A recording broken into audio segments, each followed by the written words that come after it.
Everybody, my name is Renatto Garro. I'm CTO for corporate accounts and digital natives of Google Cloud. I'm based out of Miami, really technically Port St. Lucie, but my headquarters is here, the office in Miami, 1450. So if you want to check that out at some point and you're a startup or you're a business and wants to leverage Google Cloud AI, please look for me, and then happy to show you the offices we have. On what I'm going to show you today. So today is going to be a little bit of a history walk into Google AI and what's been the history on the developments from Google. A lot of people are not aware about kind of like what Google has been doing for the past 20 years on AI. And I'm going to try to show you a few demos, and hopefully the demo gods will play with me and we'll be fine. So, right. Okay, so yeah, so the talk is Google AI to drive innovation, and a little bit of background on myself. And if you want to connect on LinkedIn, feel free to reach out to me. I've been in technology over 16 years, working in cloud computing since its inception.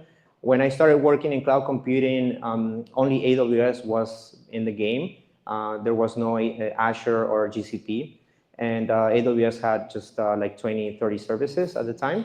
And I got started in cloud by chance, I would say. I just somehow got hired into doing tech support in cloud computing for Microsoft. And then it's been a journey in cloud computing ever since then. I'm certified in the 3 cloud providers, AWS, Azure, and GCP, of course. So I kind of have the wide view on the hyperscalers and what's been going on with the industry.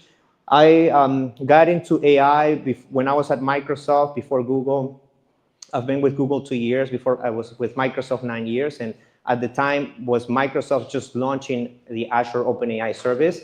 And it was just before like ChatGPT came into the craze and everybody started using ChatGPT. So I was part of the team that helped to launch it in more than 30 countries. And then I moved into Google Cloud. So that's a little bit of history on myself. I'm also co-founder of AI agents startup called Nebulai. We build AI agents for enterprises, and Stefan is here representing that as well. And then I'm advising a company called Compute AI, which is building sovereign AI compute for specific use cases, mainly sovereign AI. So if you want to talk about those, happy to chat about that. Okay, so I want to start here with a little bit of the history of kind of like Google and why Google is so different than other providers. So just to raise the hands, who is using here Google AI, Gemini or Vertex AI? Okay, great. Who hasn't, like, I would assume that everybody else is not using Google AI, right? I would assume, who's using Anthropic? Okay, who's using DeepSeek? OpenAI? Okay, good. Right, so I'm going to try to convince you, hopefully, by the end of the talk, that you will walk away today convinced that Google is today the leader in AI. I know it's going to be a little bit of a hike for some of you, because you're like, it's your team, right? Team OpenAI, but let's try to make that happen. So what's different about Google? Google partners with companies in a different way because we partner on innovation. We're not your hyperscaler that is going to give you servers, VMs, containers, so that you can run cheaper than any other cloud provider. Yes, we can do that, but it's more about innovation. How can we co-innovate with you, right? And we have these 5 points of basically like an innovation mantra at Google. As you know, Google got started with a search engine, right? At the time, search was being done a very traditional way. Google reinvented using graph databases and a different algorithm to be able to prioritize the websites we visit every day. And AI was a big component on Google from its inception. Google has been researching on AI for over 20 years. It has been leading a lot of the research behind what we do today. So you're going to see a lot of those themes throughout the talk today. One of them is in the mantras we have from the inception of the company is one is focus on the user. So when we develop anything at Google, we try to focus on the user as the guiding principle for everything we do. Number 2, 10x thinking. So we don't like to think incrementally, like, hey, let's just build maybe a little feature here, a little feature there. how can we do a 10x thinking, like leapfrog, right? How can we think like that so that we can create new projects and new products for everybody? Number three, the freedom to innovate. So having a mindset of innovation so that you can, as a company, and if you're a startup or a business, having that freedom to innovate so that you can ship more products, create more solutions, create more innovation within your company. And it has to be something that is coming from the top down. Number four, data, not opinion. So when you make business decisions, always based on the decisions based on research, on a real, analysis of data, right? So instead of just making an opinion based on intuition and things like that. So, which is great, right? But you always have to support it with data. And then number five, launch and iterate. So launch fast, don't wait until you have everything perfect. We have seen companies that invested tens of millions of dollars on big projects that they spent 2 years planning and they still failed, right? This happens every day. And we see it in the startup world too. Like a lot of the startups launch and they take some time and then they fail as well. So whether business is small to big, you have to launch and iterate and go fast and learn from those mistakes early on so you can keep improving. So that's a little bit of the innovation culture at Google. So if you're a Google customer, we partner with you and iterate on those kind of like 5 mantras, right? So then after that, right, so Google released something which is kind of like a roadmap or a framework to use AI. And if you Google it, you'll be able to find that framework. And if you want to look for me after the talk, I'm happy to share it with you. But basically, the message is that AI can help your company gain sustainable competitive advantage. We have seen companies that start using AI to have better, faster time to market, increase revenues, increase their efficiencies, lower expenditures. So those are, of course, the promises of AI, and you guys know that because you're here. And you have to build AI responsibly. So Google spends a lot of time building AI in a responsible way. We have a development life cycle that includes our responsible AI framework, and you can Google it. Responsible AI framework has a framework for you guys to implement AI in a responsible way. Basically, AI to benefit humanity. That's the whole purpose of that. And what we're looking to do with Google and Google DeepMind is to make AI helpful for everyone. So, and because of the fact that we're living now in the era of intelligence, and it's so critical because we see AI as one of the most impactful revolutions in technology since of course, the Industrial Revolution and the mobile era. Let's see if it goes to the next one, right? And then, of course, where we are today is the era of intelligence. So meaning that we're moving away from, let's say, the internet, the mobile era, into an era where computer systems are going to be intelligent, being able to augment what humans can do and make basically like everybody's lives better. So we believe that AI could be one of the most important revolutions of our history, and we live in an interesting time because we are kind of like, imagine you were in the Renaissance, right? With Da Vinci walking around you, or Michelangelo, and you're living in that era that really transformed human history. We're kind of like living in that era today. And I think it's inspiring because we can make a change. And the way we like to make changes is thinking, when we think about problems and opportunities, we like to think about something that we call node problems. So a node problem is basically a problem that can, if you solve it, can help you solve many other problems. So think about your business, or if you have a startup or you're a developer, think about what are those node problems that you live with every day, maybe on your day-to-day life or in your business life. Those are the things that you're like, if I could solve this, it could help me solve many other things in my business, in my day-to-day, in my society, country, whatever scale you wanna use. And those are the problems that we should focus on. So those are the problems that we like to tackle. And even though this is not necessarily the most consequential problem of all, playing Atari. I don't know who played Atari here, dating ourselves, right? So had an Atari too. But basically Atari, right? So you play a game, right? So then At the time, it was like, it took many tries, thousands of tries for a real, like a human player to be able to beat the game. But with our team of Google DeepMind, we started playing with and researching, of course, on neural networks. So we were able to train a neural network to start playing Atari. So just a simple game, right? And the neural network was able to discover specific hit on the ball, so that you see, right? So that the ball can bounce on the walls of the game to basically beat it without having to try multiple times. And with that particular neural network, we then took that and applied it to all the games in Atari, and it was able to beat all of the games. Just one neural network was able to beat all the games.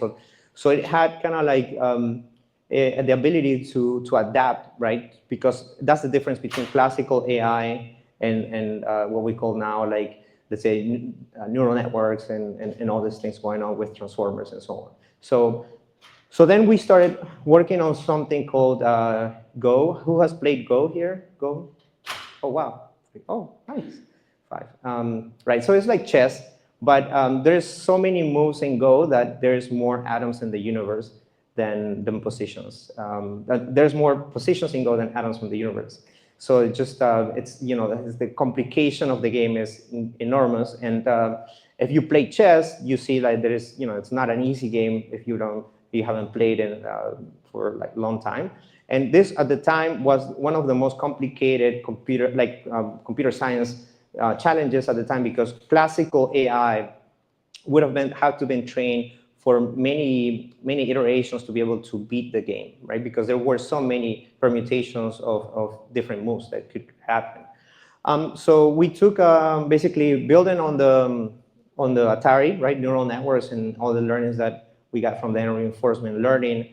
We were able to create a model called AlphaGo, which basically started training the model on professional players' videos, right? So you can, and of course, other corpus of data to be able to, let's say, beat one of the most professional players in Go in their own game. So we started doing that, and at some point it got to a peak of performance. So the AlphaGo model was not able to beat professional players. And then we started doing something else, which was using reinforcement learning and synthetic data to be able to train the model on iterations of potential games that the model generated. So with that, we were able to get into a challenge in 2016 with Lu Sudol, which is at the time the world champion in Go. And there was a $1 million challenge, which we actually won, and the AI model was able to come up with an interesting innovation, which is called Move 37, which is a move that no other human had come up with since, like, before the AlphaGo existed. Why is this so interesting? Because, like, if you think about it, like, at the time, we never thought that AI could be creative. So with Move 37, it kind of gave like a little bit of a hint that AI could reach that level of creating its own moves, its own intelligence, its own creativity to beat a game. And the interesting thing, and you're going to see on the little video I'm going to play next, is that it's not just a single move. It's basically foreseeing the future in dozens of moves ahead of time to be able to beat the player, right? So you're going to see that. So let me see. So let me play. Hopefully the sound comes through. Lise Dahl go to smoke, and AlphaGo just play. Don't think about the opponent will be there or not. So Ajab sees AlphaGo plays move 37, and Ajab puts a stone in the board. 와, 정말 생각지도 못한. The value. That's a very surprising move. I thought it was a mistake. When I see this move, for me it's just the big shock. What? Normally human will never play this one because it's bad. It's just bad. We don't know why. It's bad. But it's a little bit high. Yeah. It's deadline. Normally, you don't make a short ahead on the deadline. So coming on top of a 4-5 stone is really unusual. Yeah, that's an exciting move. I think we've seen an original move here. That's the kind of move that you play Go for. Hey, Interesting stuff. This fifth flying shoulder. I wasn't expecting that. I don't really know if it's a good or bad move at this point. The professional commentators almost unanimously said that not a single human player would have chosen move 37. So I actually had to poke around in AlphaGo to see what AlphaGo thought. And AlphaGo actually agreed with that assessment. AlphaGo said there was a 1 in 10,000 probability that move 37 would have been played by a human player. So it knew that this was an extremely unlikely move. It went beyond its human guide, and it came up with something new and creative and different. I am very much watching the game through these commentators. That's the way it works. So when they're confused, I'm certainly confused. At the same time, I'm latching on to the fact that they are confused, right? That is an interesting moment. When everyone else is confused, who's not confused, right? Besides the machine. You're gonna see his face. I want to when he comes see back from smoking. Lysedal when he sees this move.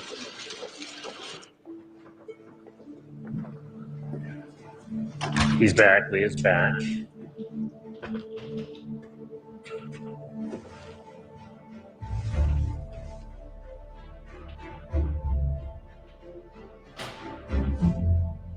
So he thinks this is a stupid move. Why would a computer make this move? Like, it would not be something that any human would do. It's like a really bad play. 알파고는 기실은 확률적 계산을 하고 그냥 이기기 위한 그런 머신에 불과하다고 생각을 했었는데 He's 그 like 수를 trying 보는 to 순간 decide, 아니구나. like, is this a bug? Maybe the 알파고도 system 창의적이다. made a mistake and I can take advantage of it. 정말 Or 아름답고 is it this like 바둑의 genius 그런 move 아름다움을 that 잘 nobody has ever 표현해주고 seen? 굉장히 창의적인 수였다. I need to adapt my game in how I play. Normally, he think about 1-2 minutes, no more. But this time, he think more than 12 minutes.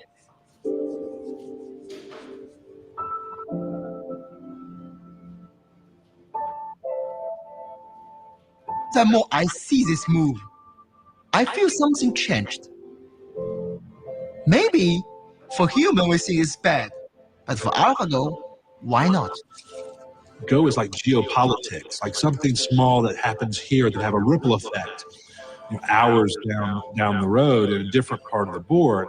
The game kind of turned on its axis at that moment.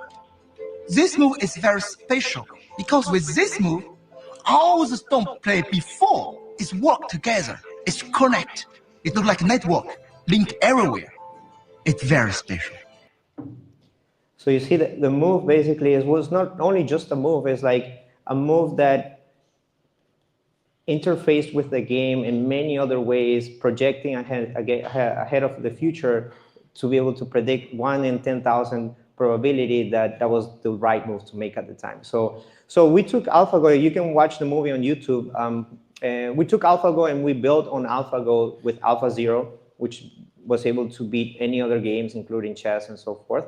And then 2019, we also beat StarCraft. So some of us, I think, played StarCraft at some point, right? And yeah, it's a very complex strategy game. And it was also able to beat that. And then we've been building since then.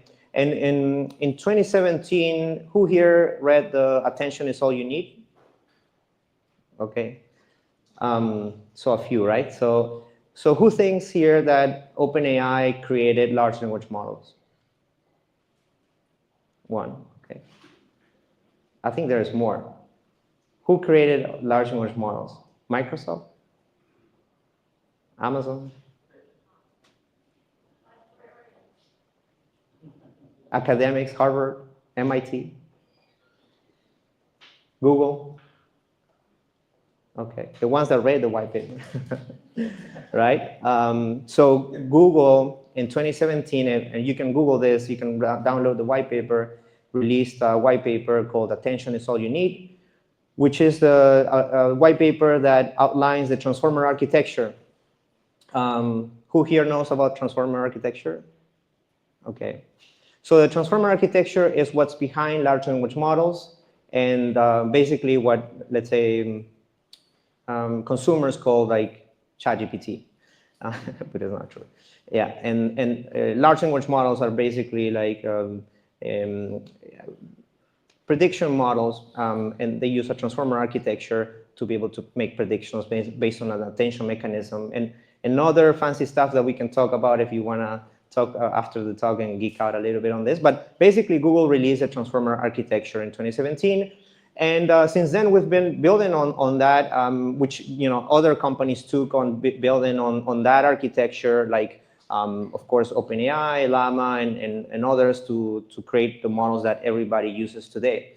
In 2021, we created AlphaFold, which is basically building on AlphaGo. And there's the same techniques like reinforcement learning, neural networks, and so forth. We were able to create a model that predicted how proteins fold so that basically biological research can be done faster. At the time, it took the lifetime of a PhD student to be able to predict how a protein would fold, and we don't have enough PhDs in the world to be able to predict all the proteins that exist, right? So then with AlphaFold, this can be done basically in a matter of minutes, not a lifetime, right? So this actually won the Nobel Prize last year in 2024 on chemistry and physics for other contributions. So Google has the only company in the world that people that work for Google has 2 Nobel Prizes. No other company in the world has that. And then, of course, Gemini in 2023, and we've been building on Gemini since then.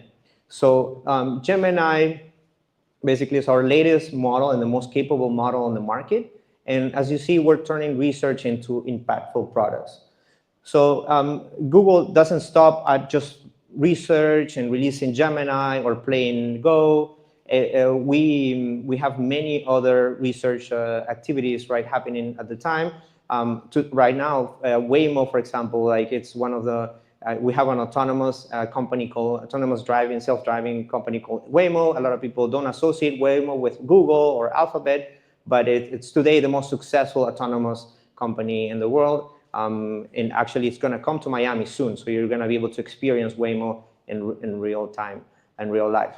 And then we have been pioneering AI compute with our TPUs. Our TPUs, basically, we train Gemini not on NVIDIA's GPUs, we train them on TPUs. So the TPUs are basically our TensorFlow processing units. They are specifically designed compute chips that run our own AI, and other customers can also run on our TPUs. So if you are building AI, you can also run on that. And of course, Willow, which is our quantum computer. Willow is the computer that has close to 100 qubits, is the only quantum computer in the world that has that level of sophistication with the best error reduction. And hopefully, that will keep advancing. And other research initiatives that we're working on.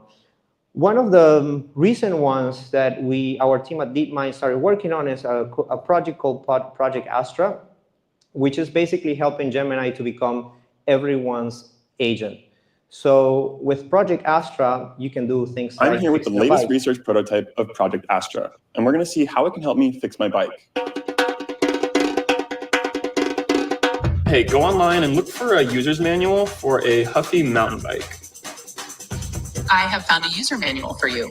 What would you like to know about it? Okay, cool. Now scroll until you find the section about the brakes. Sure thing. Looking for that page now. I think I stripped this screw. Can you go on YouTube and find a video for how to fix that?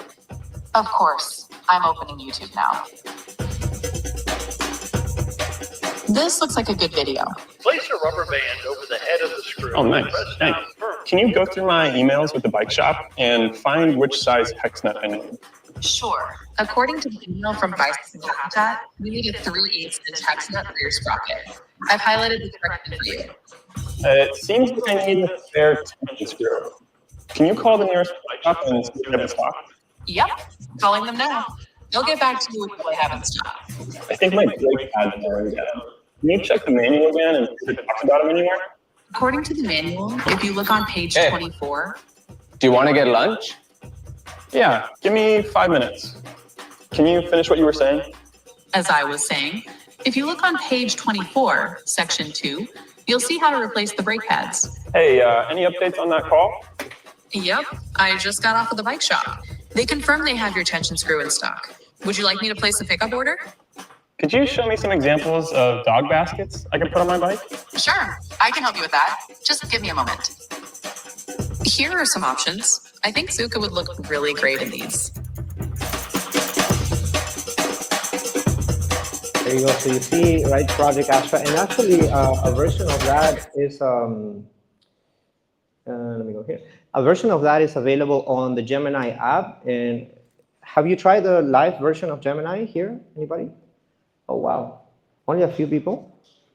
Okay, so if you're on Android, you have Gemini, right? If you're on Apple, you need to go to update your Google app, and then you will have access to Gemini. So like, here. Hi, Gemini. Hey there. What's on your mind? Hey, let me show you something. I'm all ears. Hey, what would you like to show me? What are we looking at? Wow, that's a great turnout. Is this a conference or a meetup? It's an AI meetup in Miami. Can you try to tell them a little bit of a joke using an analogy on AI agents? Sure, here's one for you. Why did the AI agent break up with the chatbot? Because there was no prompt left between them. Right. Right. Thank you, Gemini. Can you explain why Google, what's the latest innovations on Google's AI solutions? Google has been making some really cool advancements in AI solutions. They've been focusing on making AI more helpful in our daily lives, like with features in Google Search and Workspace that can help you find information faster and get things done more easily. They're also working on AI that can understand images and videos better, which could lead to some really interesting new applications. Would you like to hear more about a specific area? No, thank you. So you see there, like Gemini is able to see, hear, talk, and it's multimodal. It's kind of like the superpower of Gemini is also the context window, which we're going to explain a little bit later. But a more recent research is something that got released 3 weeks ago called Alpha Evolve. Who knows about Alpha Evolve?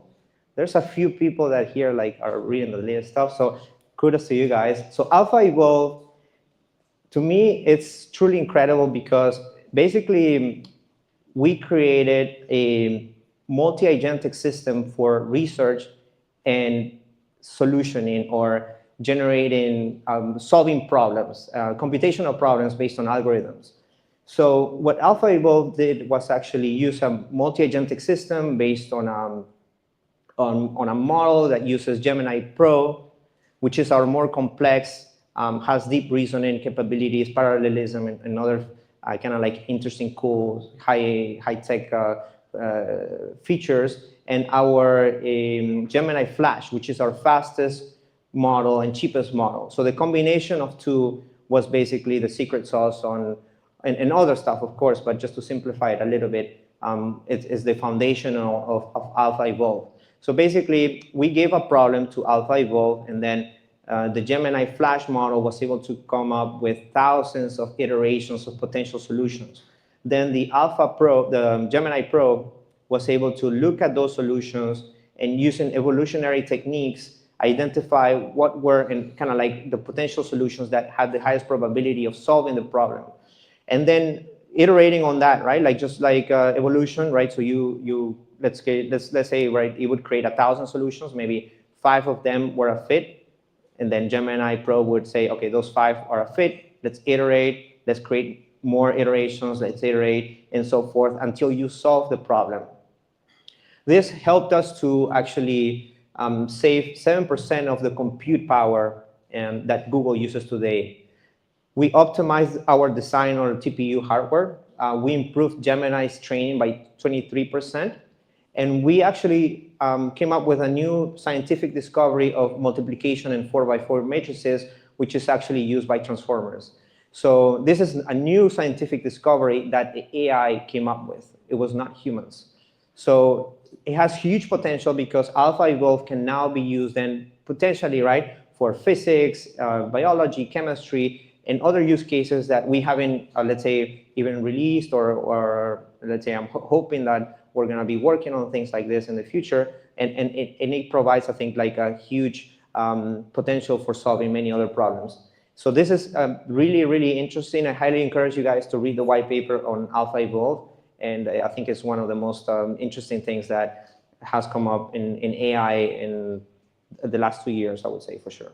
So all this research is to create our unified stack on Google Cloud. Basically, on Google Cloud, everything starts with the AI hypercomputer. So I mentioned about the TPUs. And of course, we partner with NVIDIA and Intel as well to be able to run our AI hypercomputer. Our AI hypercomputer can help you run your AI workloads at scale, right? And actually, OpenAI just announced that they're going to train ChatGPT and GPT models as well as on Google infrastructure because they don't have enough capacity to be able to train the model. So that's actually announced today. And you can find it on the news. I'm not giving you anything that nobody knows.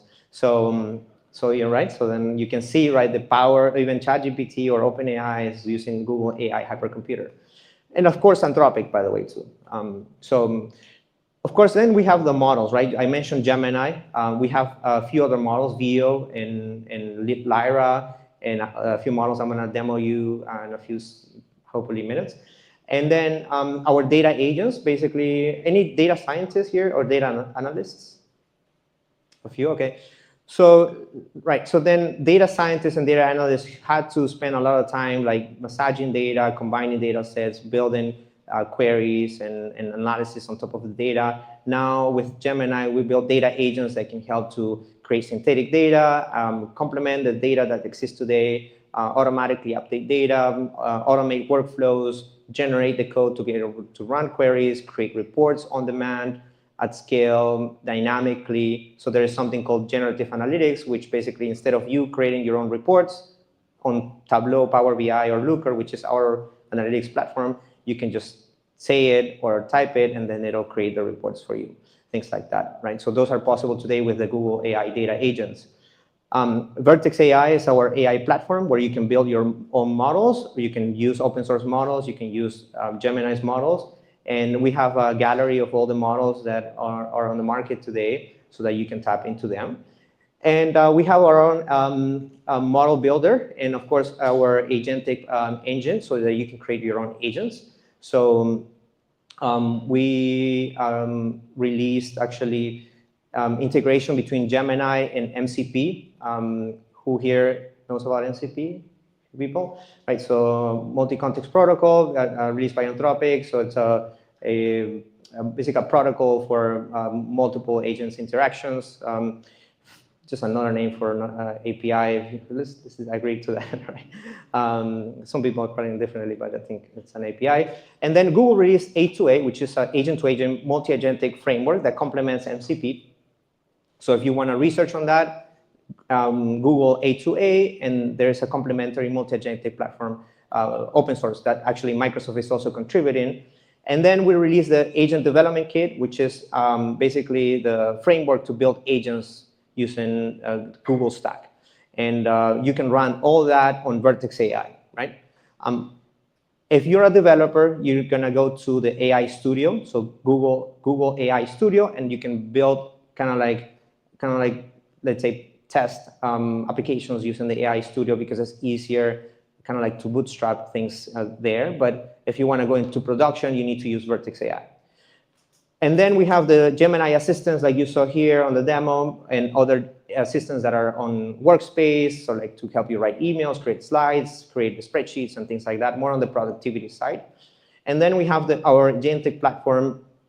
We released Google Agent Space, which is our multi-agentic platform that companies can use today to create their own agents. It's all secure, compliant, in a single contained environment so that you can run your AI agents at a corporate level, not just for playing, like for real corporate-wide use. And yeah, basically that's at a high level the stack. I was gonna double click on every one of them, but I don't think we have enough time. I'm gonna try to demo you a few of those things. And then if you want to deep dive, I think definitely happy to talk to you guys after the talk. So let's get going with a few demos, right? So first, I want to show you. We have something called the Google Labs. So let's go to Google Labs. Right, on Google Labs, let's see if internet is cooperating here. Experiments, there we go, okay. Right, so here you can see the different innovations on AI from Google. Flow, it's a recent innovation that basically allows you to create videos. I think a lot of people have seen Flow recently on the news and things like that. So this is a video that I prompted VO to create, which is our latest model. It can create videos that are videos, and of course, at the same time, they create sound. So this is the prompt, right? Video of a group of AI developers saying AI models have improved so far. You're gonna hear it, but basically it's a prompt, right? So this is what it generated. Model on the market, and that disturbances. AI models have improved so fast that it's impossible to keep up.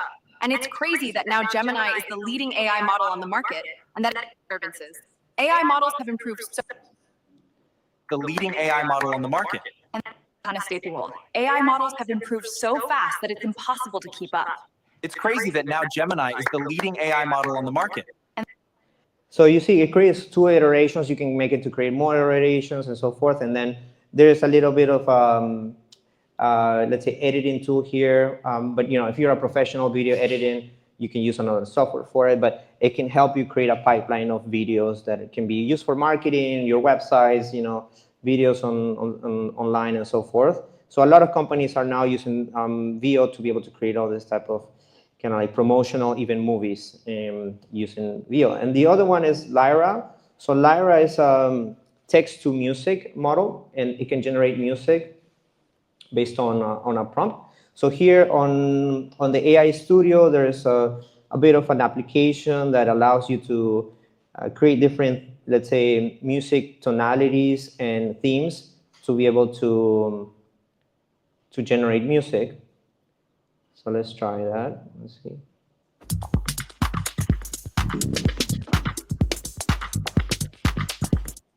Right. So.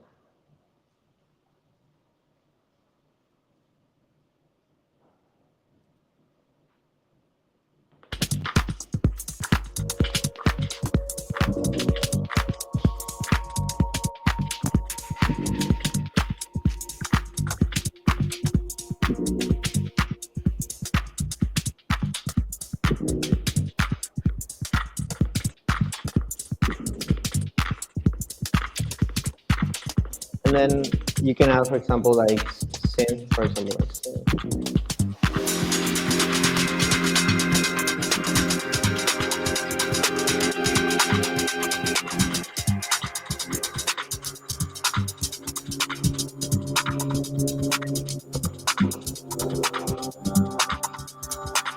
So you see, right? It's basically taking the text and creating sound real time. So you can use Lyra for many things, right? Like creating music samples and also music for promotional stuff. So those are kind of like some cool things. The other one, it's so Stitch, right? So Stitch is our kind of like generative AI to UI app. So then here you can say, I'm gonna say create a website for the DeepStation group.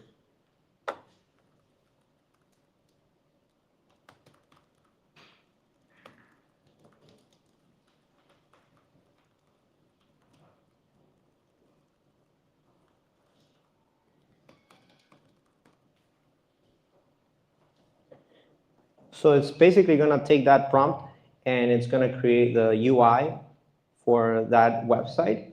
And then you can use this UI to connect it to Figma so that you can build upon it. And basically like make your starting point easier, and it's gonna take some time to, let's work on that, right? So let's see if it, okay, so there you go. So it created a kind of like a quick UI with a calendar and then some kind of like community members and so forth. So then you can start iterating with that from there. So you can change the theme and so forth and then export it to Figma here. So that's another cool one that you can, I think a lot of developers can appreciate. And then we have a, who has played with Notebook LM? Notebook LM? Okay, more.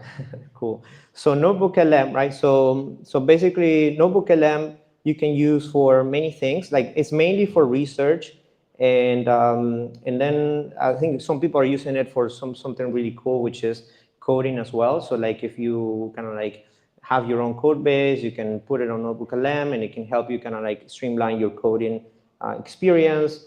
But in this example, we imported, let's say, Walmart 2025 annual report from online, just a PDF. And then Notebook LM can help you research anything around, let's say, in this case, Walmart, right? So if you want to research Walmart for some particular reason, it can create a mind map, which is the connection points that it finds on the research based on the information that it finds.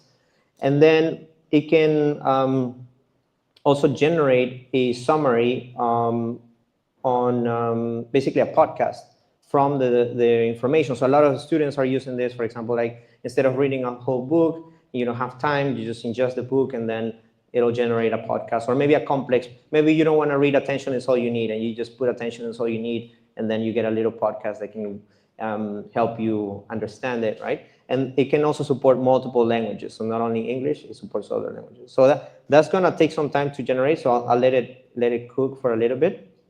So that's a Notebook LM. And then let me show you, the next one I'm gonna show you is I'm gonna show you the Live API. So the Live API is super cool because you can share the screen. Hopefully it doesn't take forever to share the screen. I'm gonna say entire screen. And then it handles, it's multimodal, right? So like we said, it's text, voice, video, images.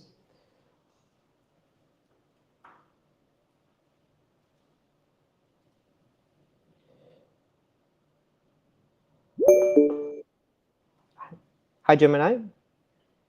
Hello. Hey, can you help me analyze the report I have on the screen? Sure, I can help with that. What specifically would you like to know about the report? What do you see?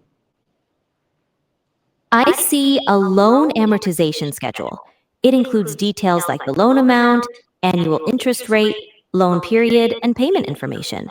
It also shows the amortization schedule with columns for payment number, payment date, beginning balance, scheduled payment, extra payment, principal, interest, and ending balance. Yeah, I'm trying to pay off the house. How can I do that? Well, looking at the amortization schedule, you can pay off the house faster by making extra payments. The extra payment column shows that right now, you're making an additional $100 per month. Increasing this amount will help you pay off the loan sooner.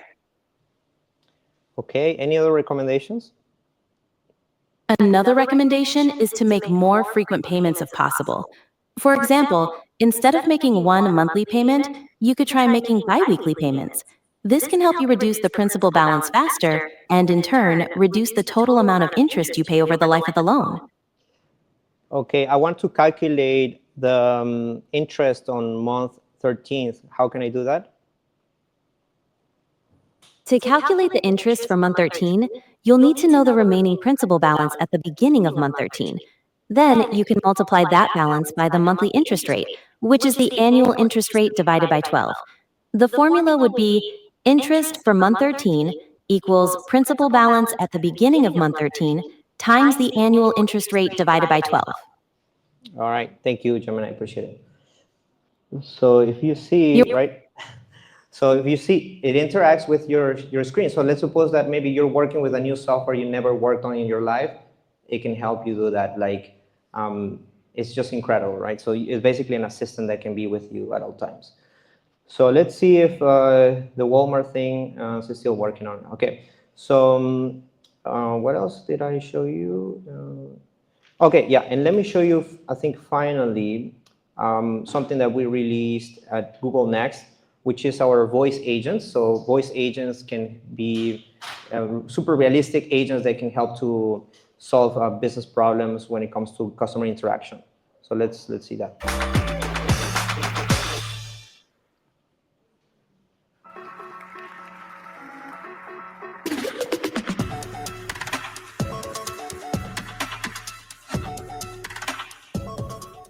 Thanks, Lisa. Hey, everyone. I'm Patrick Marlowe, a product manager here at Google Cloud, and I am stoked to be here today showcasing our next generation customer engagement suite in action. To be honest, I'm even more excited to spruce up our keynote stage. I was thinking some greenery and flowers might be nice. You know, I've already made a couple of trips to the hardware store this morning, and I still forgot to pick up potting soil. Classic. So let's see how a next-gen agent can hopefully help me get this last order correct. We're going to start a brand new voice interaction with our agent here. Hi there. Welcome to Simple Home and Garden. Is this Patrick? Hey, yeah, this is Patrick. Good morning. How are you? Good morning to you too, Patrick. I'm doing great. Thanks for asking. It looks like you've been shopping with us recently. I see you have a few things in your cart already. What can I help you with today? Yeah, so I just bought some plants and I'm trying to pick out potting soil and fertilizer, and I'm not sure if I'm getting the right stuff. Could you help me with that?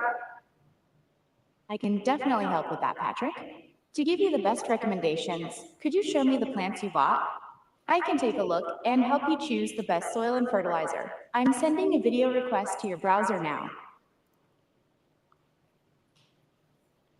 Great, I can see you. Just hold the plants up to the camera so I can help identify them. Yeah, so I have about 40 of these in various different colors. Those are beautiful petunias. They're a great choice for vibrant color. Let me take a closer look at the items in your cart. Okay, I see you have standard potting soil and general purpose fertilizer. That could work, but petunias really thrive in a rich, well-draining soil and a fertilizer specifically for flowering plants. Okay, I found some recommendations for your petunias.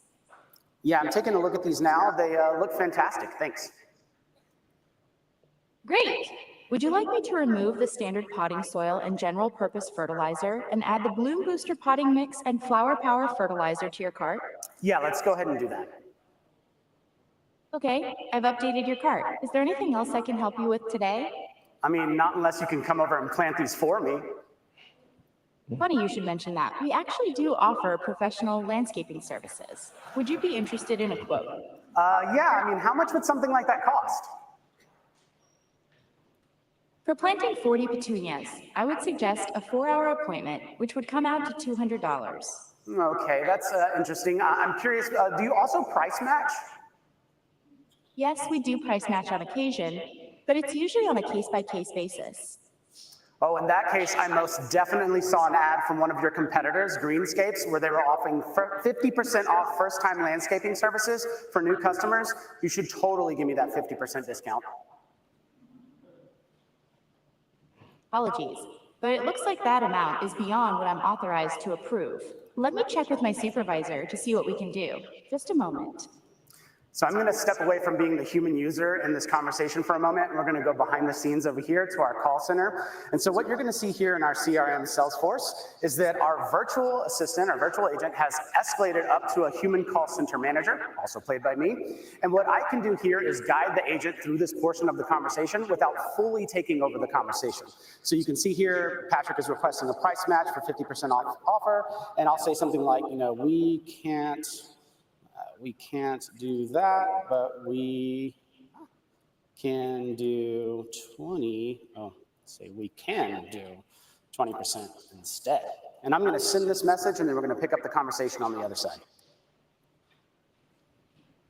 Good news, Patrick. My supervisor has approved a discount.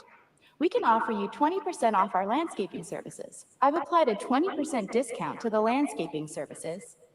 Oh, that's awesome. I'll take it. Fantastic. Let's get that scheduled.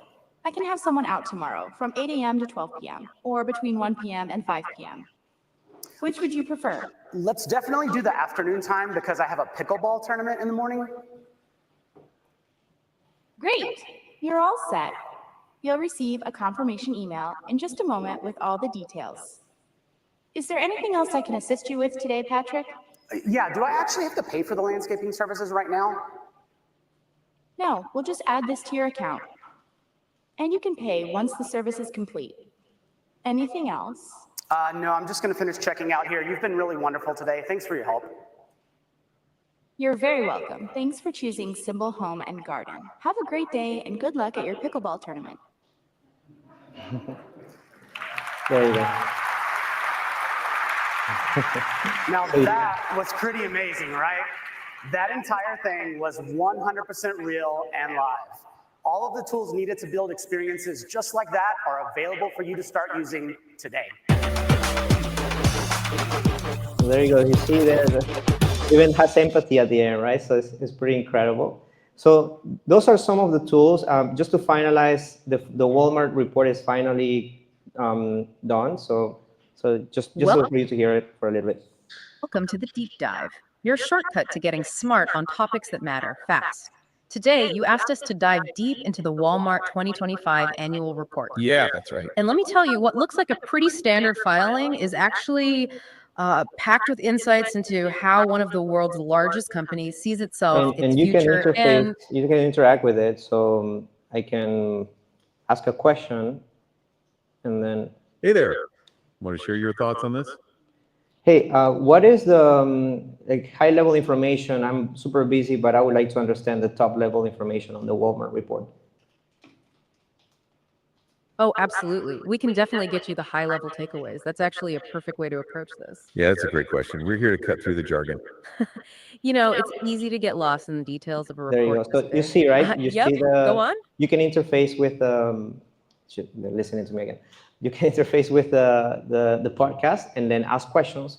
So if you're like researching something and Welcome so forth, to the Deep it's Dive, very interactive. your shortcut to getting smart on. And then we're like talking to me again.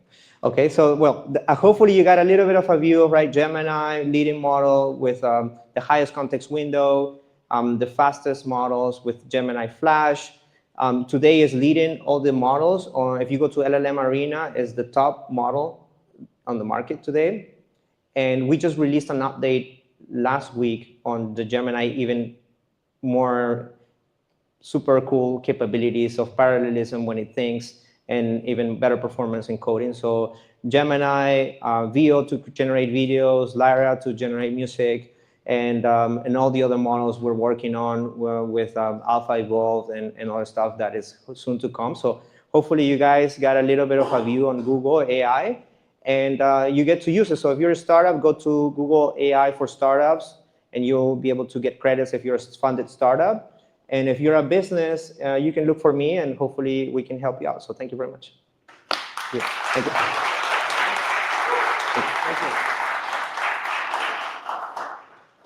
And so who here learned something new about Google AI today? Some new products, some amazing, all the hands up. Everyone learned so much. We're going to open up to some Q&A, so feel free to please ask some questions. If anyone has some, we'll open up a few questions in about five minutes or so. So if anyone has any questions, please ask away, and we'll get through it. Any questions? Yeah, so please just speak up to the microphone, and we'll go from there. Thank you. Peace. Hey. Thank you for sharing so much of your wisdom with us. The first question I had was about adding another. Can you talk about TPU, tensor processing units, and NCP multi-context protocols? Yes. I wanted to know a bit more about that. Yeah, so the TPUs, TensorFlow is an open source programming language to run AI workloads. So then these are chips we specifically designed to run TensorFlow processes. And Google basically kind of like innovated on the space because other hyperscalers at the time were working with GPUs, right? So then that makes kind of like the Google AI Cloud more special because we can run those kind of like more dedicated AI workloads. And then the multi-context protocol, it's an open source framework for multi-agentic applications and systems that Anthropic released, and there's really good documentation online to get started. And I have two more kind of quick questions, and thank you. You said so Gemini is the most capable model, right? So I want to know, based upon what like stats or where, because these data stuff really becomes so quick, right? Like a DeepSeek, this, and every week something new is like the best model, right? So based upon what stats is Gemini currently the best model? Yeah, so this is basically, so a few things. So an analyst, right? So there's companies like Forrester, Gartner, and analysts that review this kind of thing. So they, on AI infrastructure, Google is the far ahead from anybody else on the market. On AI and machine learning, also visionaries and leaders on that. And then, as from the developer side of view, there is something called LLM Arena, where developers rank LLMs and they benchmark. And the top one, based on today's kind of like, if you can actually open it up and look for it, you'll see that Gemini is at the top. So there's a lot of benchmarking that is being done by developers. But of course, right, some users say, hey, when I try this, it works better for me. It may be the prompting, it may be your engineering, it may be the type of use case you have. So is it gonna work for all use cases for every flavor? I think, that's why there's so many options, and we also offer those options on the model garden if you wanna try all the models. So, appreciate it. And my last question was, with the Vertex AI, the batch ratio, that was crazy. So how long does it take to get set up? Like, because I'm thinking, if I have all these different apps, do I have to get like an API for every single application or website I use? Like, how long is the setup process to go to like the same level of like quickness that the guy was showing us in the video? It's so if you go to the API, so the AI Studio, you can just create your API key, and then you can basically like announce the Gemini methods when you start your software, and then you can call it out there. But it's super easy to set up, and we have a lot of documentation to get started. So it should be, I'm happy to share that after. So kind of like getting started. And we actually, on Cloud Skills Boost, which is our online training, we have a course that's free, so you can take it. So I'll share that with Grant, so that he can share with the community. Thank you. Okay, thank you.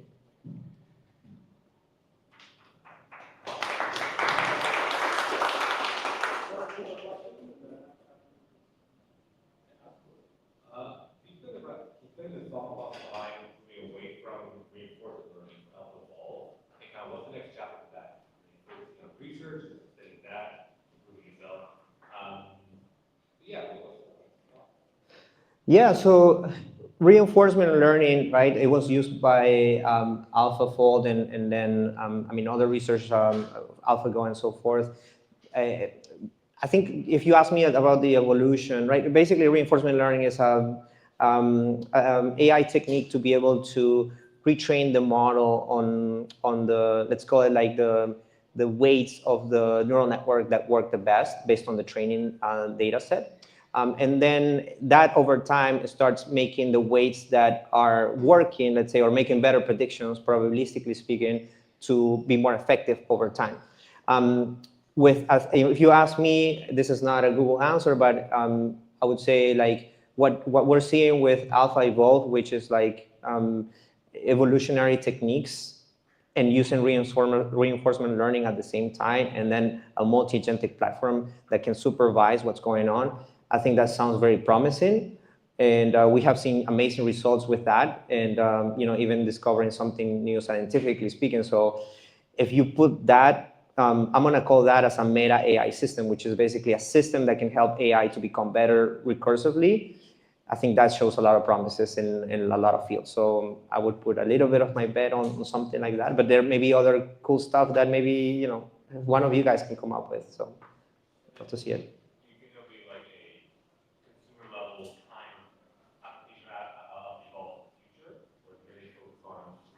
So if you're part of the Google research or the Trusted Testers program, at some point you're going to get access to Alpha Evolve. So I highly encourage you, if you're like a researcher, PhD, then you can sign up for that. There's a process, and hopefully you can play with it. So, yeah. Thank you. Awesome. Yes. Go ahead. So, thank you for your very informative talk.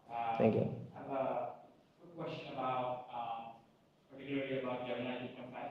Yep. So, when 2.5 Flash Core released, the context window is a million tokens, but the single response window is only 65,535 tokens. In comparison, for example, we'll see from ChatGPT has, or from OpenAI has a 1,000 and 100,000. So why is there like what's the thought process behind that thought process, the difference between the context window and the input window? Yeah, so what we did with the Gemini Flash model is basically do a process called distillation. Who knows distillation? Feel okay. So with distillation, basically we took the big model to train the smaller model and make it very efficient and let's call it intelligent. I'm going to use the word like quote unquote. And to be able to make it that fast, you have to have like a lower context window. So when we started testing it against, let's say, a higher context window and the usability of the model, that was kind of like the sweet spot. But developers are always giving us feedback whether we should increase the context window or not. But yeah, I mean, some people are using kind of like memory techniques and other techniques to be able to deal with that. So maybe, yeah, I think, something that is going to evolve probably, but it's good feedback. Thank you. Thank you. Last question. Okay. Yeah, thanks for presenting. So you started out your presentation with machine learning and tensor and all the video game, but appreciate that some smart people into gamers.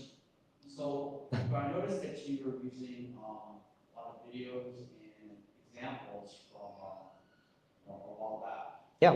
So what's actually improved since then? The reason I ask is, like, we did a meetup in South Florida using the communities and machine learning agents, and we actually had people from Magic Leap and community machine learning engineers come out from San Francisco. We're trying to do stuff like train self-driving go-karts using machine learning agents, and in theory it would work, but we never got it to work. Yeah. So what actually has changed in the last like 5 years that actually has improved the technology? Yeah, there's a lot of things I think have come up since like in transformers. I mean, reinforcement learning, mixture of experts. There's a lot of things. I would say we're moving into the agentic kind of like model today. Alpha Evolve, I would say, is one of the milestones on research development. And I would say in general, I think what hopefully you take away from the talk is that these systems are not in isolation of each other. Like they kind of like can be combined to build something bigger. And that's why we need like companies and startups and builders to build something using the technology we released on the market. I think, for example, right, Waymo, actually, Waymo has its own model for self-driving using vision AI and other techniques. So we use LiDAR, we use sensors, we use GPS compared to other autonomous alternatives, right? Autonomous self-driving alternatives. We actually took Gemini, the live API that I was demoing, and connected that to wheels, like basically a self-driving vehicle. And it was able to drive on the first, like zero shot, right? So, we haven't tested it in a very kind of like, thorough way, but it kind of shows that you have even an LLM able to drive a self-driving vehicle. So there's, I think, a lot of promise on the field. Is it LLMs the thing that is going to be what's going to revolutionize everything for the next 50 years? I think there's more things to come, right? And I think that's why it's so interesting to be where we are today. So yeah, hopefully you guys can also contribute. So I'd like to see you around. But yeah, thank you for the interest in showing up today. Thank you.